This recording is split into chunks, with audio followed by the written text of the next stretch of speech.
The morning sun peeked over the horizon, casting a golden glow over the bustling streets of Riverton. It was a typical Monday morning, and the city was already wide awake. People hurried through their morning routines, children scrambled to get to school, and workers rushed to catch public transport to avoid being late. In one corner of the city, a crowded bus was making its way toward Riverton High School, filled with students either talking loudly to their friends or scrolling through their phones. Among them was Savannah Miller, a 17-year-old high school senior known for her impeccable style, perfect grades, and air of entitlement. Savannah came from a wealthy family, and while she had the looks and the brains, she also had a reputation for being a bit spoiled and self-centered. She wasn't mean per se, but she often treated others as if they were beneath her, particularly those who didn't come from the same affluent background. This morning, as the bus approached her stop, Savannah was in no mood for small talk or the minor inconveniences of public transportation. Her parents were out of town, and she had been forced to take the bus, something she rarely did since she usually rode to school in her family's luxury car. She was already annoyed at the thought of rubbing shoulders with commoners on her way to school. When the bus doors opened, Savannah strutted on, dressed in designer clothes and carrying an expensive handbag. She scanned the bus, looking for an empty seat, and found one near the back. Without hesitation, she slipped into the seat, dropped her bag beside her, and pulled out her phone, completely absorbed in her social media feed. As the bus rolled along, it became more and more crowded. Students and regular commuters alike packed in, leaving little room to maneuver. It wasn't long before the bus was full, with people standing in the aisles, holding onto the handrails. Yet, despite the growing number of passengers, Savannah kept her designer handbag on the seat beside her, taking up space that someone else could have used. The bus rolled to a stop once again, and this time an older woman stepped on. She looked to be in her early 40s, with kind eyes and a tired smile. She was dressed simply in a modest cardigan and slacks, carrying a large tote bag filled with what appeared to be papers and books. As the bus jerked forward again, the woman glanced around looking for an empty seat, but the bus was packed. She noticed the seat beside Savannah, which was occupied by the girl's expensive bag. Politely, the woman made her way over to Savannah and cleared her throat. "Excuse me, dear," she said in a gentle voice. "Would you mind moving your bag so I can sit down?" Savannah barely looked up from her phone. She glanced at the woman with a hint of irritation, then back down at her screen. "There's no room," she muttered, brushing the woman off. The woman blinked in surprise, then glanced at the empty seat again. "But there's a seat right there," she said patiently, pointing to the spot occupied by Savannah's bag. "I'm sure it wouldn't be too much trouble to move your things." Savannah sighed dramatically, clearly annoyed by the request. "I'm sorry, but my bag needs space," she said, not bothering to hide the disdain in her voice. "You can find another seat." The woman stood there for a moment, her brow furrowing slightly, but she didn't argue. Instead, she gave Savannah a polite smile and moved further down the bus, finding a spot to stand near the door. Savannah watched her leave, satisfied that she wouldn't have to give up her precious seat. She resumed scrolling through her phone, completely unfazed by the interaction.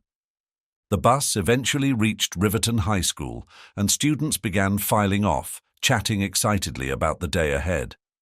Savannah, still glued to her phone, was among the last to get off. She strutted through the school gates, her head held high, already planning her day. She had a packed schedule, meetings with the student council, a debate tournament in the afternoon, and her regular classes in between. As she made her way to her first class, Savannah passed by her friends, who greeted her with admiration. She basked in the attention, loving the way people looked up to her.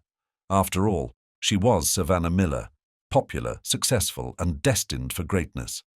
She reached her first class, English literature, and settled into her usual seat near the window. Her classmates slowly trickled in, chatting as they prepared for the start of the lesson. Savannah wasn't paying much attention, her mind still on her phone and her plans for the day. Then the classroom door opened, and in walked the new teacher. Savannah didn't look up at first, assuming it was just another substitute or a temporary replacement. But when the teacher spoke, Savannah froze. "Good morning, class," the teacher said, her voice calm and kind. "I'm Ms. Williams, your new English teacher." Savannah's head snapped up, her eyes widening in shock.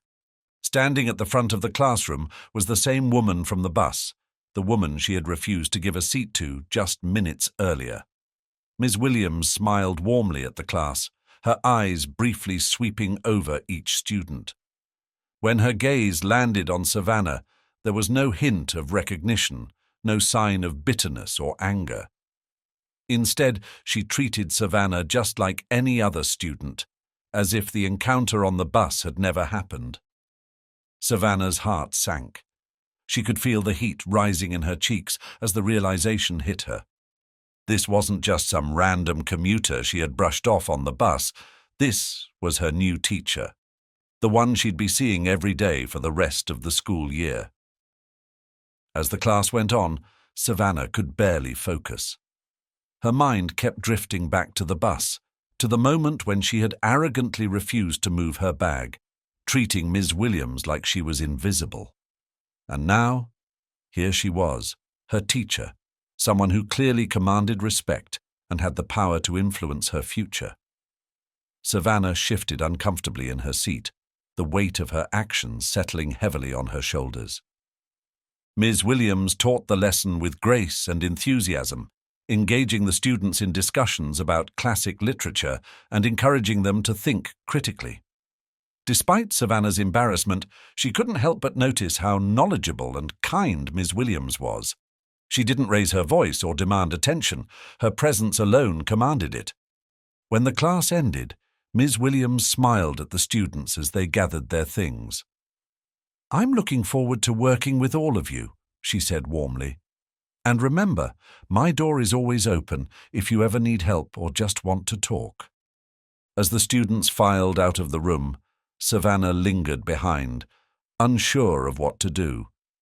She felt a strange mix of shame and guilt gnawing at her, but she couldn't bring herself to face Ms. Williams just yet.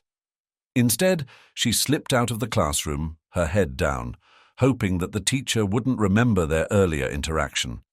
But of course, Ms. Williams hadn't forgotten. The days passed, and Savannah tried her best to avoid Ms. Williams outside of class. But no matter how hard she tried, she couldn't shake the feeling of guilt that weighed on her. Every time she saw Ms. Williams, whether in the hallway or at the front of the classroom, she was reminded of her behavior on the bus. It wasn't long before Ms. Williams' kindness and wisdom became the talk of the school. Students admired her for her teaching style and her ability to connect with them on a personal level. Even Savannah's friends, who typically didn't care much for school, found themselves praising Ms. Williams. One afternoon, as Savannah sat in the library trying to focus on her homework, she overheard a group of students talking about Ms. Williams. "She's amazing," one of them said. "Did you know she used to be a college professor? She left that job to teach here because she wanted to help high school students." "Yeah, and she volunteers at the community center on weekends," another student added. "She's always helping out with tutoring and mentoring programs. She's just really cool." Savannah's heart sank even further.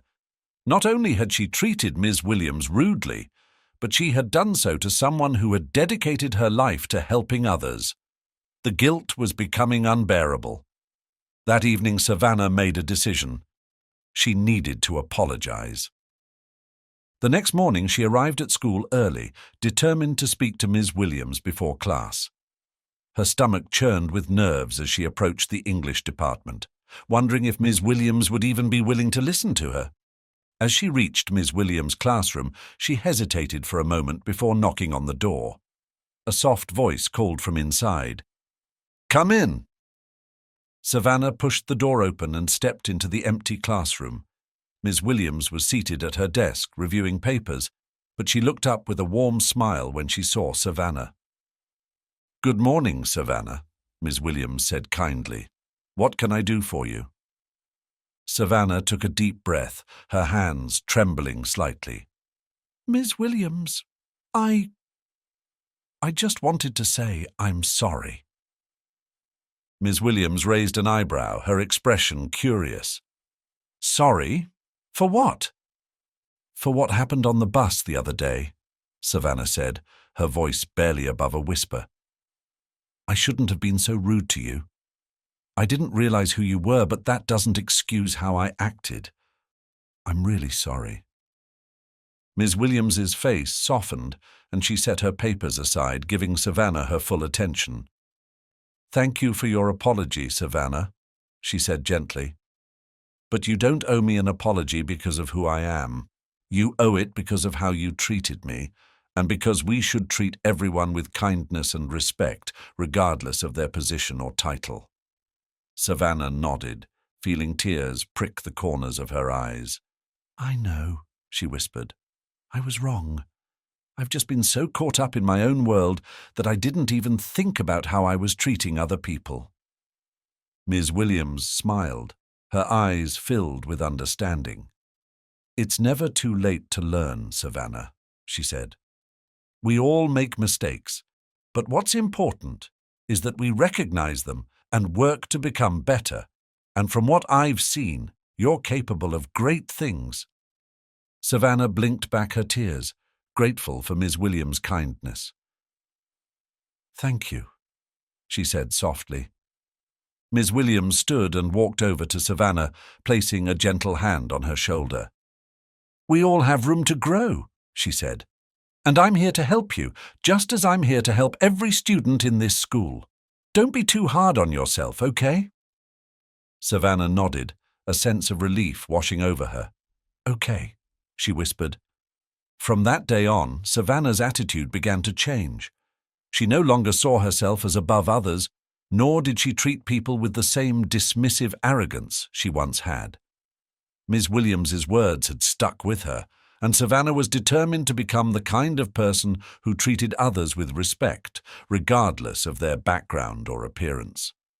In class, Savannah became one of Ms. Williams' most attentive students, eager to learn not just from the lessons in the books, but from the lessons in life that Ms. Williams imparted. She also began volunteering at the community center, inspired by Ms. Williams's dedication to helping others.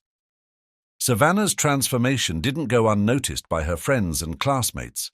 They saw the change in her demeanor, the way she had become more humble and kind.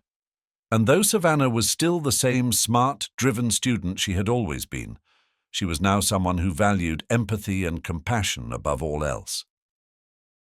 One afternoon, as Savannah sat in Ms. Williams' classroom after school, helping her organize papers for the next day's lesson, she smiled to herself, thinking about how much had changed in such a short time.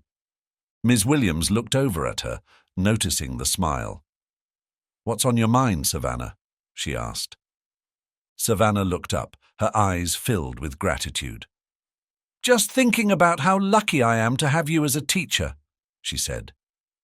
Ms. Williams smiled warmly. "And I'm lucky to have you as a student."